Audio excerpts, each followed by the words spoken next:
Di sini aku akan menjelaskan menentukan badan sebagai SPDN atau SPLN.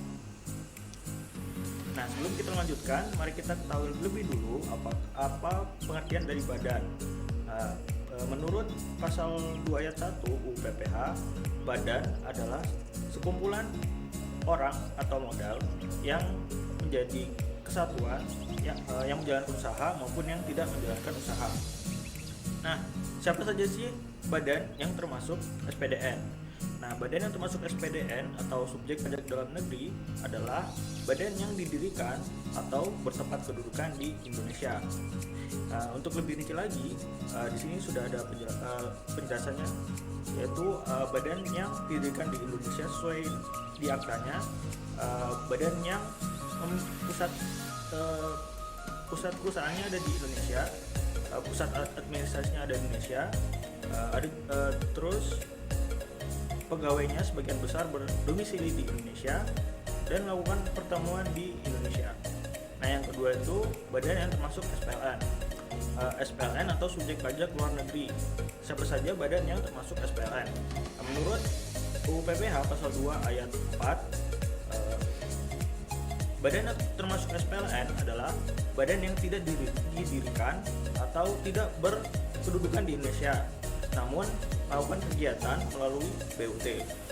Dan yang kedua adalah badan yang tidak didirikan atau tidak berkedudukan di Indonesia, namun tidak melakukan kegiatan usaha, namun menerima atau memperoleh penghasilan dari Indonesia.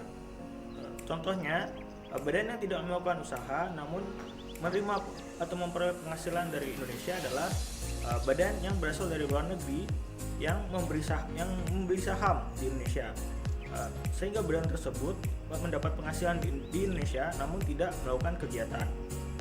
Nah, selanjutnya di sini ada pengertian BUT. Mungkin teman-teman semua masih bingung apa sih BUT itu. Nah, BUT dalam istilah perpajakan internasional disebut sebagai Permanent Establishment. BUT ini pertama kali dikenalkan di League of Nations pada tahun 1928 untuk menghindari adanya perpajakan berganda.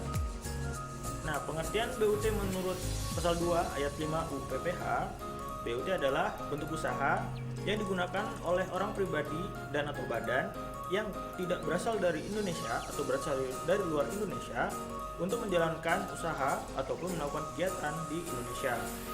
Jadi, intinya BUT atau bentuk usaha tetap adalah cabang atau perwakilan dari perusahaan luar negeri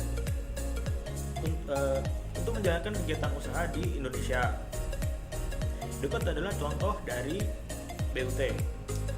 Nah, di sini bisa kalian lihat sendiri contoh BUT itu seperti apa. Di sini ada KFC, ada Pizza Hut, Adidas, Samsung dan Sony dan sebagainya.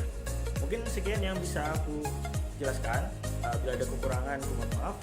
Akhir kata, wassalamualaikum warahmatullahi wabarakatuh.